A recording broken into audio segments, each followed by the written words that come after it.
As a senior policy analyst, Ben works on tracking legislation, answering information requests, and contributing to other policy team projects. Ben has worked extensively on school choice and teacher issues, as well as graduation requirements, accountability, and innovation. Prior to joining Education Commission of the States, he taught high school social studies in Kentucky and worked in education policy at the National Conference of State Legislatures. And with that, Ben, I'm turning it over to you. Great, thanks so much. And hello, everyone. Thanks so much for joining me for a discussion of 2023 legislative trends and their impact on rural communities. As we know, my name is Ben Erwin, and I'm a senior policy analyst with Education Commission of the States. At ECS, we serve as a partner to all state education leaders, including governor's offices, legislators, state departments of education, higher education officials, as well as school districts and leaders. By providing them with personalized support, nonpartisan information, and opportunities for collaboration. We cover the full spectrum of education issues from early learning through post-secondary education and the workforce, all while remaining unbiased and nonpartisan. We believe in the power of learning from experience because we know that informed policymakers create better education policy. We do this in a variety of ways through research, publishing reports, hosting convenings, and providing counsel. We research and report on trending education topics and bring state education leaders together to collaborate and learn from one another through our convenings. We are often invited to talk to groups just like this one to share about how states approach education policy issues and offer ideas for states to consider. We have a deep bench of policy professionals that stand by ready to assist you, and I look forward to talking with you today about rural education policy trends. At ECS, a core part of our work involves tracking state education policy for all 50 states in the District of Columbia. We cover a wide range of education policy topics in 40 areas, including post-secondary finance, career pathways, and student supports. Our interactive policy tracking tool has enacted and vetoed bills from current activity in the 2023 legislative session, dating back to the 2021 legislative session as well. We also have archived information dating back into the 1990s. If you don't hear us discuss the top of mind topic here with you today, you can go to our tracker on our website by selecting State Education Policy Tracking under Research and Reports. In 2023, we tracked and summarized over 1,500 enacted and vetoed bills related to education policy in all 50 states and DC. In reviewing enacted legislation, we identified trending topics that are especially relevant in the rural context, including post-secondary finance, K-12 transitions, post-secondary access and success, and teacher shortages. Some of these topics have seen a larger volume of proposed or enacted bills than others. As we take a closer look at these trends, the state examples we highlight help to illustrate how legislators are approaching some of these challenges in tailoring their policy solutions to better serve rural communities. Before we dive into more specific examples, I wanted to elevate a key takeaway that I think will become clear as we discuss various state efforts. State policymakers are targeting investments, removing barriers, and increasing systems alignment to improve educational and employment outcomes while addressing workforce shortages. These efforts are often designed to meet the needs of underserved communities and address economic and educational disparities. We'll return to this takeaway at the end, but hopefully this shows up in some of the examples that we highlight. Post-secondary funding remains a pressing topic for state legislatures. While state support for post-secondary education has trended downward over the last decade or so, the last 2 years have seen significant increases. According to SHIO, 38 states increased state support in 2023, with 14 states increasing support by over 10%. While inflation and economic uncertainty have raised some concerns about the sustainability of these increases, they may be attributable to the health of state budgets, which have remained strong through 2023. According to the National Association of State Budget Officers, 45 states reported 2023 general fund revenues were exceeding enacted revenue forecasts, with current estimates for 2023 up 6.5% compared to original revenue projections. Another item to watch out for is the impact of federal emergency relief funding expiring. This likely won't have quite as dramatic of an impact on higher ed as it will for school districts, where the funds represented a larger share of their budget and have been used to fund staff positions as opposed to financial aid. States are also grappling with declining enrollment, which may impact budgets moving forward. Although increased state appropriations are the primary trend, some states have considered tweaks to how they allocate state funding, specifically through outcomes-based funding models. Texas recently enacted a major overhaul to their system for funding community colleges.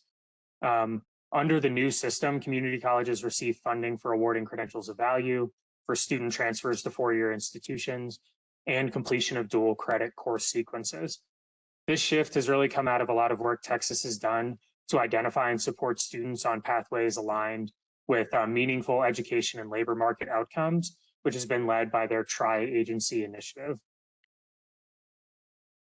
In the spirit of supporting high quality student pathways into post-secondary education in the workforce, legislators are working to create opportunities for career exploration, work-based learning, and post-secondary coursework.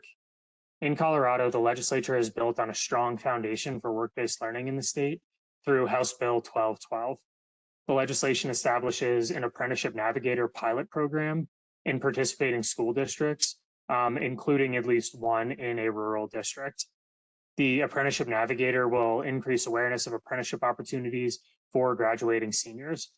The legislation also directs the Office for the Future of Work to develop a web-based job board of apprenticeship opportunities and incorporate apprenticeships into the state's career planning tools, including K-12 students' individual career and academic plans. While states work to connect students with work-based learning opportunities, supporting students in understanding their options is a key tool to support successful student transitions into post-secondary education and training. As a part of the bill establishing Indiana's new career scholarship account program, the legislature also committed funding to support their career coaching grant fund and other career exploration initiatives. The career coaching grant program is designed to support the development of coaching systems in school districts and they direct the state education agency to develop approval criteria for career coaches to ensure that it's a high quality coaching experience. Finally, dual and concurrent enrollment is also a valuable tool for students to progress towards a credential while reducing the cost of post-secondary education. Utah's legislation enacted policy changes to increase student access to these opportunities by permitting qualified high school teachers to offer dual enrollment coursework and allowing districts to partner with institutions outside of their region if their assigned post-secondary institution doesn't have the capacity to offer certain coursework or enroll all qualified students. Georgia also opened up existing funding for their dual enrollment program to allow students to enroll in approved career and technical education courses, which allows for additional opportunities to pursue coursework aligned to career clusters and career pathways. In addition to supporting transitions from high school into post-secondary education and workforce training, states are also seeking to increase post-secondary access and support student attainment. First, states are leveraging state education and workforce data to equip students with information they need to evaluate their education and training options. Alabama enacted 2 bills requiring the development of online tools with information on outcomes associated with various credential options.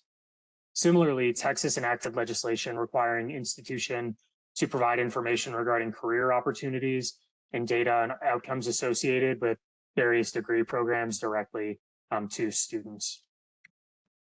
Engaging adult learners is another priority for leaders. With nearly 39 million students nationwide with some college and no degree, and many other individuals with limited options because they don't have a GED or a high school diploma, states are working to support re-engagement and accelerate student progression along pathways. So for example, Alabama established a grant program to support adult learners in re-enrolling in post-secondary education, and another one focused on short-term credential programs. Colorado also passed legislation supporting adult high school programs that lead to a high school diploma and support students in earning college credit and an industry recognized credential while they're earning that high school diploma. The bill encourages collaboration with community colleges, area technical colleges, and career and technical education programs to ensure access to courses that lead students to graduate with an industry recognized credential. Finally, states are working to create high quality pathways for students by easing transitions between institutions and supporting entry directly into the workforce. First, Illinois established a pilot program for guaranteed admission for qualifying students from community colleges into four-year institutions, which really creates a clear progression for students who enroll in two-year programs. California expanded their math, engineering, and science achievement program to community colleges. The MESA program, as it's known, provides supports to underrepresented students in the STEM fields, and the legislation prioritizes efforts to support transfer into bachelor's degree programs. Lastly, Washington State is leveraging their community college system to support the development of an industry-specific pipeline, specifically addressing nursing, which would also help address nursing shortages in the state. The legislation requires the state community college board to increase opportunities to earn nursing credentials, especially in rural or underserved areas, to pilot nursing apprenticeships in 3 locations, and to develop a high school CNA pilot program in a rural hospital. Speaking of sustainable pipelines, teacher shortages remain a persistent challenge in hard to staff schools, including many in rural communities. As legislators work to strengthen the teacher pipeline, we've seen policies that address its key components, including certification and licensure, recruitment and retention, and compensation. For certification and licensure, states have created alternative and emergency paths to certification, as well as provided for interstate license reciprocity. Compensation has also been a useful lever for policymakers who have amended salary schedules, increased minimum teacher pay, and allocated funds for teacher bonuses, including bonuses for teachers in hard to staff schools. Most relevant to this audience, though, is teacher apprenticeships. These have emerged as a popular policy options for states in creating new pathways into the profession. Their appeal largely lies in the fact that these programs typically draw from within communities and offer a low-cost, paid teacher preparation experience. While data is limited on their success, the registered apprenticeship approach and other grow your own programs and residency programs represent promising strategies in developing local teacher pipelines, which is especially important because we know that most teacher shortages are very specific to certain regions or certain locales, and it takes targeted policy solutions to address those shortages. Colorado, Nebraska, Kansas, Florida, and others have all enacted legislation supporting apprenticeships and residencies in 2023. Colorado's bill actually explicitly names the benefit of rural residents training and working in their community as they complete the apprenticeship program, because they will be more likely to stay and be retained in that position long term, which would address that shortage. Montana also enacted legislation supporting residency partnerships with education preparation providers. The bill outlines requirements for partnerships between districts and post-secondary educator preparation programs and provides for resident compensation and unpaid residency experiences and student teaching can often be a barrier to completing licensure. Additionally, the bill requires participants to agree to teach in a public school in the state for at least 3 years after completing the residency program. So it ensures that you fill the position for at least the near term. And we know that most teachers leave in the first 5 years. So if you're able to support retention in those early years, that's really pivotal. Legislators are also working on a variety of other pressing issues and engaging post-secondary institutions to address them. So since the COVID-19 pandemic, State efforts around student health, especially students' mental health, have been driven by continued reports of high levels of stress, anxiety, and depression. In addition to the fact that many students aren't able to have their basic needs met. Washington actually established a benefits navigator position at each post-secondary institution to support students in accessing resources and services to meet their basic needs. Each navigator is tasked with developing a strategic plan that includes existing resources, barriers, and processes for student identification and outreach. The state also tasked the Student Achievement Council with conducting a survey to better understand student experiences with food insecurity, housing insecurity, and access to other basic economic supports. Like nursing and teaching, we know that workforce challenges limit access to mental and behavioral health services, especially in underserved communities. Nevada enacted legislation designed to support pathways into the behavioral health workforce that simultaneously would increase access to these services in underserved communities. The legislation establishes a behavioral health workforce development center at UNLV and regional hubs in each behavioral health region. The center is charged with creating a strategic plan for workforce development with the highest priority focused on serving rural and frontier communities.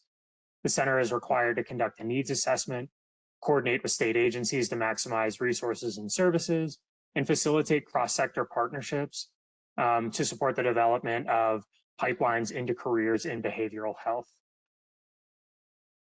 Next, broadband access remains a pressing issue for policymakers, especially in light of the potential expiration of federal programs that support broadband access. While we haven't seen as much legislative activity on this topic this year, it's an area to keep an eye on moving forward. What we did see in 2023 was states like Oregon enacting legislation to better align state and federal broadband access funding streams so that they would maximize their impact in specific communities. We also saw states like Montana enact legislation to ensure that existing state grant programs prioritize community anchor institutions, including community colleges and other post-secondary institutions. Finally, access to high-quality early care and education is an issue with significant implications for child development and academic success, in addition to workforce development. A primary issue limiting access to high quality early care and ed is the recruitment and retention of a qualified early care or early childhood workforce. Post-secondary institutions, including community colleges, have a really significant role to play in advancing this workforce. In recognition of this, Vermont enacted legislation providing loan repayment assistance to students who progressed on the state's early care and ed career ladder through an education or training program at the state's community college, while Texas directed their workforce commission to establish a professional development scholarship program for current and prospective childcare workers, which really helps to support that quality component that we know is so important for early childhood development. So now that I've rambled at you for going on 20 minutes, I wanted to return to the key takeaway that I raised at the beginning of the presentation. State policymakers are really targeting investments, removing barriers, and trying to increase systems alignment to improve educational and employment outcomes while addressing workforce shortages. Oftentimes, these efforts are focused on serving traditionally underserved communities, and many times state policymakers are looking to provide the support needed to create local solutions to some of these challenges. So with that being said, I really want to thank you again for joining me for this discussion and having me here today. I'm happy to take any questions you have now, but please feel free to reach out to me after as well. My email is here, and I know we'll follow up with the slide deck, but we're always happy to provide support to policymakers and other folks in the education space. Great, thank you so much.